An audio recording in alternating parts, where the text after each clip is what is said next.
بسم اللہ الرحمن الرحیم۔ السلام علیکم دوستو، آپ کے اپنے چینل لف ٹو لائف میں ایک بار پھر آپ کو دل کی گہرائیوں سے خوش آمدید پیش کرتا ہوں۔ لف ٹو لائف کے معزز دوستو، ہمارا معاشرہ ایسے لوگوں سے بھرا پڑا ہے جو اندرونی طور پر نہیں بیرونی طور پر کنٹرول ہوتے ہیں۔ تقریباً 80% لوگ ایسے ہی ہیں۔ اندرونی اور بیرونی کنٹرول کا مطلب کیا ہے؟ اگر آپ اپنے افعال، رویوں اور موڈ کی ذمہ داری دوسروں کو سونپتے ہیں تو اس کا مطلب ہے کہ آپ بیرونی طور پر کنٹرول ہونے والے شخص ہیں۔ مثال کے طور پر اگر کوئی آپ سے پوچھتا ہے کہ آپ کی زندگی کیسی ہے، اگر آپ کا جواب مندرجہ ذیل نوعیت کا ہے تو آپ بیرونی طور پر کنٹرول ہوتے ہیں۔ نمبر 1، میرا باس میری زندگی کو جہنم بنا رہا ہے۔ نمبر 2، میری بیوی یا میرا شوہر میرے ساتھ اچھا سلوک نہیں کرتی یا کرتا ہے۔ نمبر 3، میرے والدین مجھے اچھا نہیں سمجھتے۔ نمبر 4، میرا استاد مجھے پسند نہیں کرتا۔ یہ مثال تو منفی صورتحال یا جذبات کو ظاہر کرتی ہے۔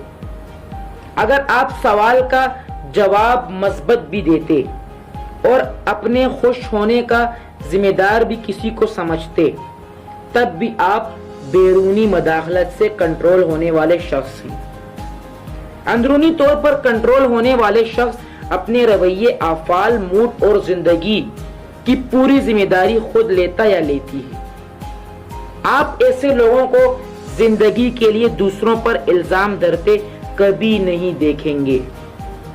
وہ سمجھتے ہیں کہ کوئی اور ان کی زندگی کی ذمہ داری نہیں لے سکتا اور وہ خود ہی الزام دھرتے یا خود کی ہی تحسیس کرتے ہیں۔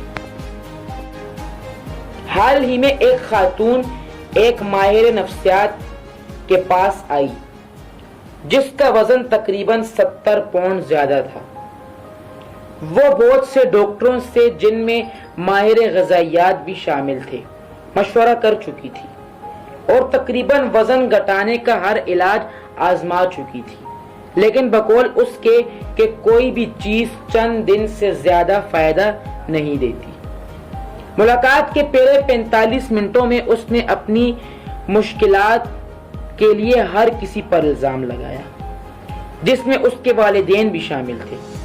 اس کے خیال میں چونکہ اس کے والدین دیہاتی پس منظر سے تعلق رکھتے تھے اور ان کے نزدیک صحت مند ہونے کا معیار باری کم ہوتا تھا، اس نے اپنی ماں پر الزام لگایا کہ وہ بچپن میں اسے چکنائی والی غذائیں کھلاتی تھی۔ اس نے خاوند پر الزام لگایا کہ اسے بھی چکنائی والی غذائیں پسند ہیں، حتیٰ کہ اس نے بچوں کو بھی ملزم الزام ٹھہرایا کیونکہ ان کی وجہ سے وہ اتنی مصروف رہتی ہے کہ اسے ورزش کا ٹائم نہیں ملتا۔ اس نے تمام سلمنگ کلینکس اور ماہرین غذائیات پر بھی الزام لگائے کہ یہ سب لوگ فراڈ ہیں اور جو کہتے ہیں ویسا کرتے نہیں۔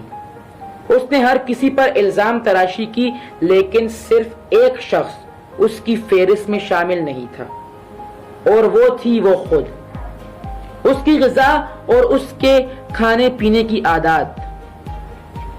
جیسا کہ قرآن پاک کی سورہ الانعام میں ہے، اور کوئی پتہ نہیں کرتا وہ اللہ اس کو بھی جانتا ہے، اور کوئی دانہ زمین کے تاریک حصوں میں نہیں پڑتا اور نہ کوئی خشک چیز گرتی ہے مگر یہ سب کتاب مبین میں ہیں۔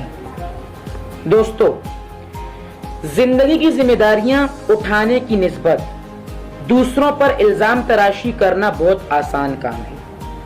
کئی ہفتوں کے بعد اس عورت کو احساس ہوا کہ اگر ایسا ہی ہوتا رہا تو کچھ نہیں بدل سکے گا اور تبدیلی تبھی آئے گی جب وہ اپنی زندگی کی ذمہ داریاں خود اٹھائے گی۔ اسے احساس ہوا کہ سوائے اس کے کوئی اور اس کی زندگی میں تبدیلی نہیں لا سکتا، اور جب اس نے ایسا کیا تو چند مہینوں میں وہ بہتر ہو گئی۔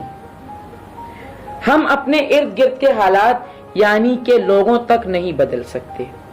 چیزیں ہمیشہ خراب ہی رہیں گی، لوگ مسلسل ہمیں مایوس کرتے رہیں گے، ناکامیاں آتی رہیں گی، ہم اپنی بیرونی دنیا پر قابو نہیں پا سکتے۔ ہم ان چیزوں پر قابو پا سکتے ہیں جو ہمارے احاطہ کنٹرول میں ہیں، اور وہ ہے زندگی کے مسائل پر ہمارے رد عمل۔ بس ارادہ کر لیں کہ دوسروں پر الزام نہیں دھرنا اور کبھی شکایات نہیں کرنی۔ اگر کوئی پریشانی یا مصیبت پیش آ جائے تو یوں نہ کہو کہ اگر میں کر لیتا تو ایسا ہو جاتا، بلکہ یہ کہو کہ حکم الہی اسی طرح تھا، اس نے جو چاہا کیا، اور یہ اگر عمل شیطان کے لیے دروازہ کھول دیتا ہے۔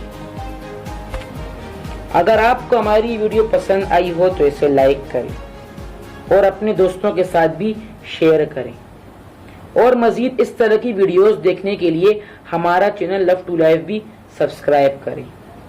تو ملتے ہیں آپ سے ہماری اگلی ویڈیو میں، تب تک کے لیے اپنا بہت بہت خیال رکھیے گا۔ شکریہ۔